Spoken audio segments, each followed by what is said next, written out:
Since I told you guys about how we got our first two cats by accident, let me tell you the story about how we got this demon cat by accident from an Amish farm. So picture this. Dorian and I have had our two cats who we unexpectedly got. If you didn't see that story, go to my profile and look at it.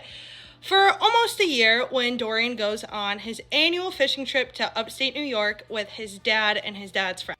Dorian is texting me while he's on this trip and he's like, oh my gosh, my dad went to an Amish farm with his friends and one of his friends bought a cat for $5. Of course, I'm like, oh, cute, send me a picture of it. So he sends me this picture of the cat and I'm like, oh, this cat looks super cute. Like, I think nothing of it. So then the Sunday morning that Dorian is supposed to be coming back, he calls me up at 7 a.m. and says, so I might be bringing a cat home. And obviously I'm like, what? And he's like, yeah, so you know how my dad's friend bought that cat from the Amish for $5?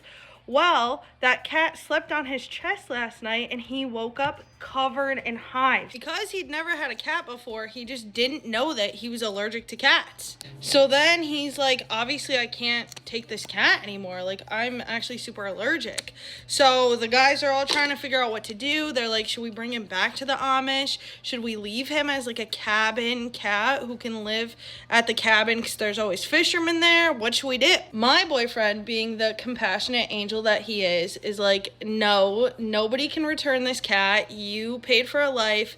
Regardless, somebody needs to take it. And of course, everybody at this gathering is like, none of us can take it. We all have dogs, and dogs don't usually get along with cats.